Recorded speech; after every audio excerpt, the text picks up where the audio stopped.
Hello everyone, welcome to my channel.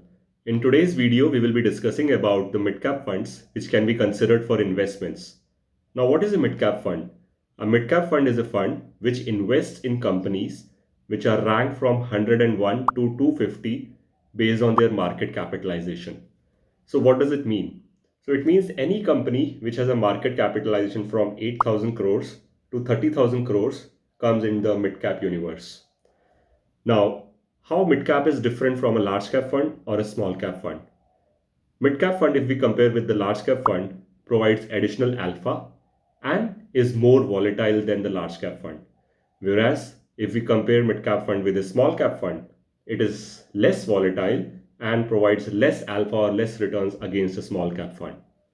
Thirdly, who should invest in mid-cap fund? People who have a long-term horizon of 8 to 10 years and have an additional risk appetite should invest in the mid-cap funds. Last but not the least, should we put all our money in the mid-cap fund? The simple answer is no. The reason is we should always diversify and only then invest our money instead of putting all the money in just one fund. Okay, without wasting any time, now let's quickly jump onto the fund names which can be considered for investments. As a ritual, you don't have to skip the video. The fund names are PGIM Midcap Opportunities Fund and Edelweiss Midcap Fund. Now let's look at the parameters and the fund names based on which I have chosen these two funds. Let's jump to that. Okay, now let's look at all the fund names which I have captured here. PGIM Midcap Fund, Edelweiss Midcap, Kotak Midcap, Quant Midcap, and Axis Midcap Fund. Now let's look at the returns as well as the risk measures of all the funds along with the fund details and the investment breakdown for all.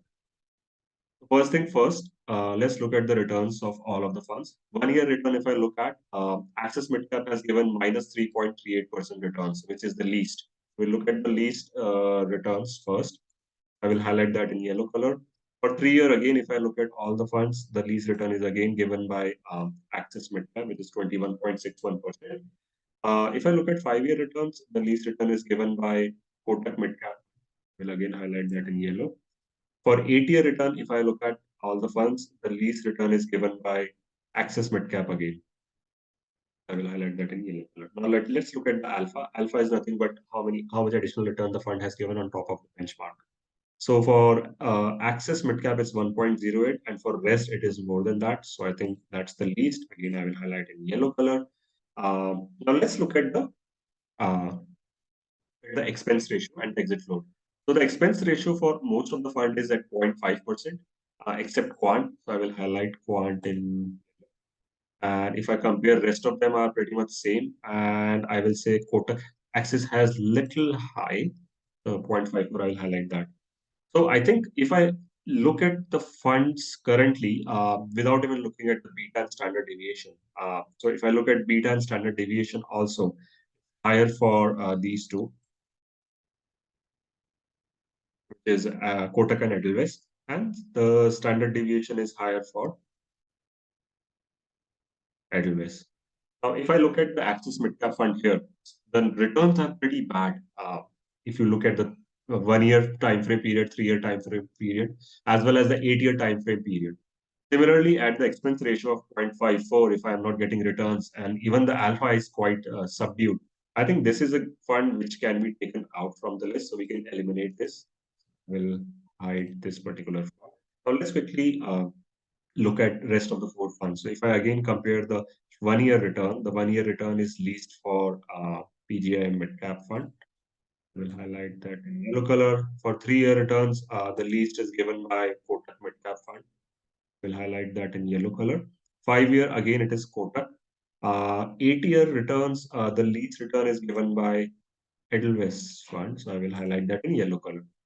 Now let's look at the alpha. The least alpha is generated again by Kotak Midcap. So I will highlight that in yellow color.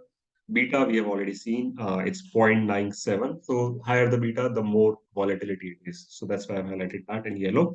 Standard deviation, it doesn't change. Edelweiss remains as is. Turnover ratio. So turnover ratio is very high for Quant as well as Edelweiss. So I'll leave turnover ratio for now because Quant, we will discuss as to what do we do with the Quant fund, right? Now let's look at Kotak Midcap. I think Kotak Midcap has a very high fund size, which is 22,000 crores. So as I mentioned before, any fund which is between 5,000 to 20 or maximum 25,000 crore is a good fund. Because what happens is even though the fund manager is good, once the fund size increases more than 25,000 crores, it's very, very tricky for fund manager to provide returns.